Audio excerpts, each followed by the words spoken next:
श्रोते हो नमस्कार. आजच्या वृत्तविशेष या कार्यक्रमात आपलं स्वागत. श्रोते हो, ऊर्जा निर्मितीसाठी कोळशाची सुरळीत उपलब्धता सुनिश्चित करावी या उद्देशानं राष्ट्रीय औष्णिक ऊर्जा महामंडळ अर्थात एनटीपीसीनं एनटीपीसी मायनिंग लिमिटेड हा स्वतःहून कोळसा उत्खनन करायचा उपक्रम सुरू केला. एनटीपीसीचा हा उपक्रम ऊर्जा क्षेत्रातील आत्मनिर्भरतेच्या दिशेनं भारतानं टाकलेलं एक महत्त्वाचं पाऊल ठरलंय. त्याचविषयी अधिक सांगण्यासाठी ऊर्जा क्षेत्राचे अभ्यासक आणि महाराष्ट्र आर्थिक विकास परिषदेचे माजी अध्यक्ष अनिल गचके सर आज आपल्यासोबत आहेत. अनिल सर नमस्कार. आकाशवाणीच्या सगळ्या श्रोत्यांच्या वतीनं तुमचं आजच्या वृत्तविशेष या कार्यक्रमात स्वागत आहे. नमस्कार सर, एनटीपीसी जी आहे ती मुळात एक ऊर्जा निर्मिती उपक्रम आहे आणि त्यांना त्यासाठीचा जो काही कोळशाचा पुरवठा आहे तो कोल इंडिया या सरकारी उपक्रमाकडनं होतच असतो. मग असं असताना एनटीपीसी मायनिंग लिमिटेडची स्थापना नेमकी कोणत्या उद्देशानं केली गेली असावी?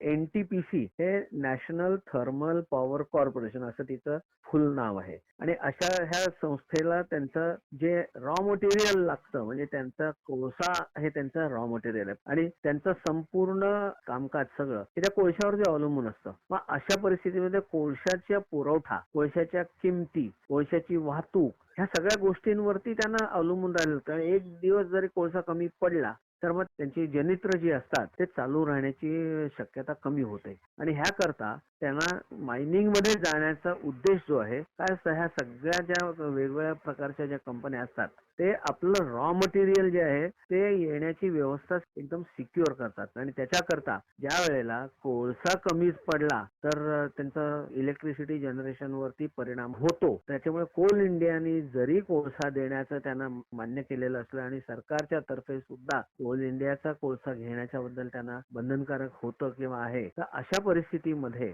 कोल इंडियाचा कोळसा जर का व्यवस्थित वेळेत आला नाही, कोल इंडियाचा कोळसा त्यांना पाहिजे तेवढ्या क्वांटिटीमध्ये आला नाही, कोल इंडियाचा कोळसा जर त्यांना पाहिजे त्या क्वालिटीचा आला नाही, तर ह्या सगळ्याचा परिणाम त्यांच्या पॉवर जनरेशन वरती होत असल्यामुळे त्यांनी ह्या अशा मोठ्या आस्थापनांना एक बॅकवर्ड इंटिग्रेशन त्यांच्या रॉ मटेरियल मॅन्युफॅक्चरिंग मध्ये जाणं हा पर्याय जगभर वापरला जातो आणि त्याच्यामुळे बॅकवर्ड इंटिग्रेशन करण्याच्या दृष्टीने त्यांनी आपण स्वतः मायनिंग मध्ये जायचं आणि आपण स्वतः कोळशाचं उत्पादन करायचं असा निर्णय घेऊन त्यांनी एक स्वतंत्र कंपनी स्थापन केली. एनटीपीसी मायनिंग लिमिटेड अशा नावाने त्यांनी कंपनी स्थापन केली. ही 100% एनटीपीसीच्याच मालकीची आहे आणि त्या कंपनीच्या माध्यमातून त्यांनी सरकारकडनं 6 क्षेत्र, ज्याला त्यांच्या मायनिंगच्या भाषेमध्ये ब्लॉक म्हणतात, मायनिंग ब्लॉक, त्या मायनिंग ब्लॉक्सचं त्यांनी क्षेत्र सरकारकडनं मिळवलं आणि त्याच्यामध्ये इन्व्हेस्टमेंट करून आज एनटीपीसीने ह्या एनटीपीसी मायनिंग लिमिटेड ह्या कंपनीमध्ये 16,000 कोटीची इन्व्हेस्टमेंट केली आणि त्याच्यामधनं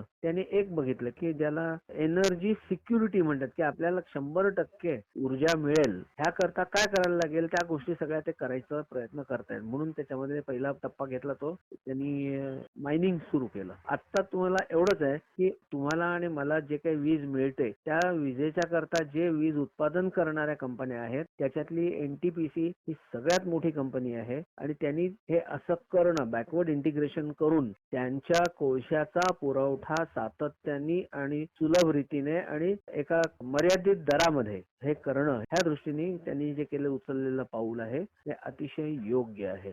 तर म्हणजे थोडक्यात म्हणायचं झालं तर ऊर्जा पुरवठ्याच्या सुनिश्चिततेसाठी कोळशाची उपलब्धता सुनिश्चित करणं याच्यासाठी हा सगळा पुढाकार एनटीपीसीने इथे घेतल्याचं तुम्ही चांगल्या पद्धतीने समजावलं. तर यात एक तांत्रिक संकल्पना जोडलेली आहे ती म्हणजे कॅप्टिव्ह मायनिंग. कॅप्टिव्ह मायनिंग म्हणजे काय?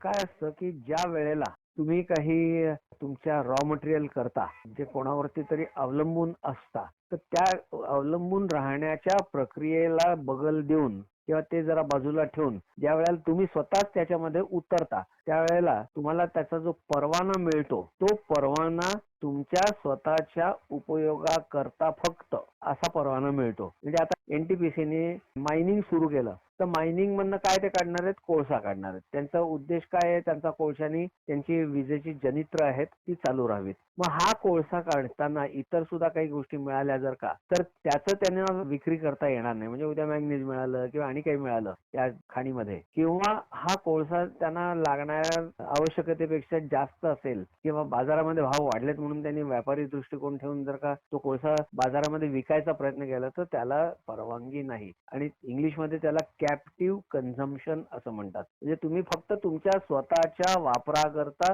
हा कोळसा काढायचा आणि त्या खाणींमधनं तुमच्या थर्मल पॉवर स्टेशन जी आहेत, औष्णिक वीज निर्मिती केंद्र, त्यांच्याकडेच फक्त न्यायचा. तुम्ही बाजारामध्ये इतर कोणाला विकायचा नाही किंवा आणखीन त्याच्याबरोबर काही अन्य उद्योगधंदे करायचे नाहीत. तुम्हाला लागणारा जो कोळसा आहे तो फक्त तुमच्या आवश्यकतेकरता वापरायचा. हे त्याच्यातलं महत्वाचं गोष्ट आहे. आणि ह्याच्यामध्ये महत्वाची गोष्ट अशी आहे की हा एवढा कोळसा जो त्यांनी उत्खनन सुरू केलं, त्याच्यामध्ये काय होतं की आपल्याकडे भारतातला जो कोळसा आहे तो कोळसा हा कोल इंडियाच्या कडनं येणारा जो कोळसा आहे त्याच्यामध्ये खूप मोठ्या प्रमाणावरती दगड, गोटे, माती वगैरे असते. त्याच्यानंतर वॅगन्स मधनं येताना तो त्याच्यामध्ये खूप मोठ्या प्रमाणावरती चोरी होते. आणि ह्या सगळ्या गोष्टीचा टाळायचा असेल तर तुम्ही तुमची स्वतःची यंत्रणा उभी केलीत की जे कोल इंडियाच्या क्षेत्रामध्ये तुम्हाला शक्य नाही. आणि म्हणून कॅप्टिव्ह कन्झम्पशन मध्ये त्यांचा स्वतःचा सगळा कंट्रोल असल्यामुळे त्यांना त्यांची स्वतःची यंत्रणा राबवून तिकडे त्याच्यावरती सिक्युरिटी, त्याच्यानंतर त्याच्या काय आणखीन वॉच, कॅमेरे बिमेरे लावून अशा पद्धतीने काहीतरी करू शकतात.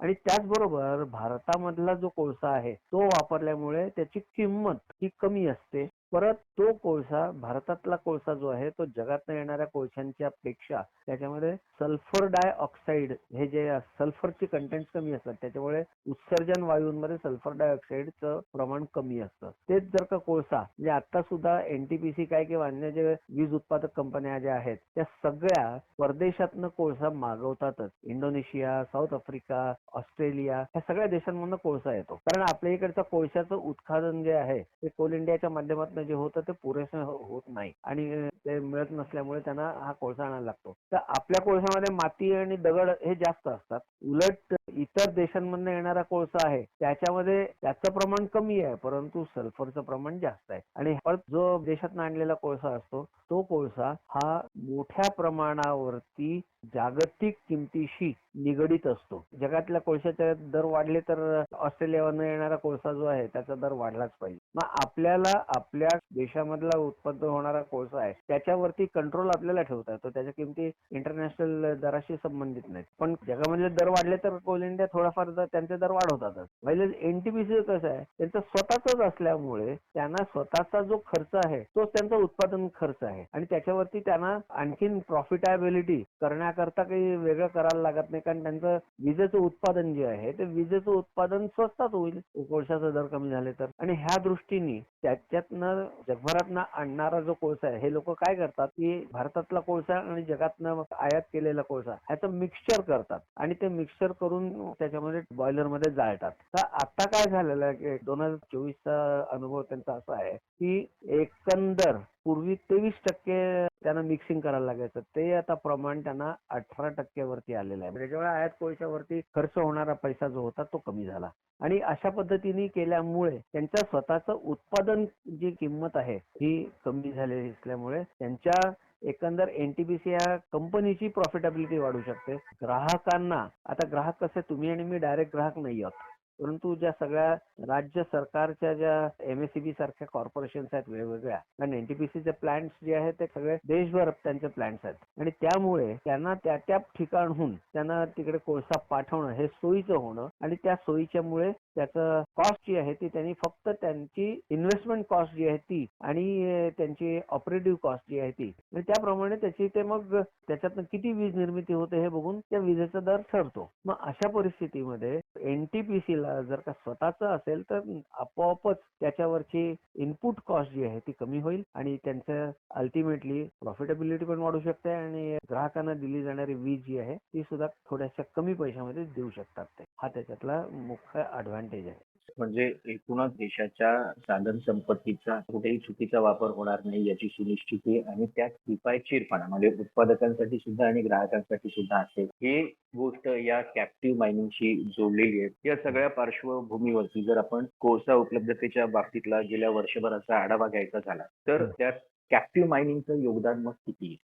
आता कसं झालेलं आहे ओरिसा, छत्तीसगड, झारखंड, बिहार 4 राज्यांमध्ये त्यांना कॅप्टिव्ह माइन्सच्या करता जमिनी मिळालेल्या आहेत. त्यांच्या 2 प्रोजेक्ट ऑलरेडी मोठ्या प्रमाणावरती सुरू झालेले आहेत की ज्याच्यामध्ये 9,000 कोटी रुपयांची इन्व्हेस्टमेंट त्यांनी लावलेली आहे आणि त्याचा ऑलरेडी सुरू होऊन त्याचं 2023, 2024 आणि 2025 या 3 वर्षामध्ये त्यांनी त्याच्यातनं उत्पादन काढलं. आता ह्या उत्पादनाचा उपयोग कुठे होणार आहे? आज त्यांना कोल ब्लॉक दिलेला आहे सरकारने, त्या जमिनीवरती उत्खनन करून उद्या त्याच्यातनं कोळसा काढला की ते तिथल्या तिथे देऊ शकतात. म्हणजे त्यांच्या ट्रान्सपोर्टची कॉस्ट कमी होते, वेळेची कॉस्ट कमी होते.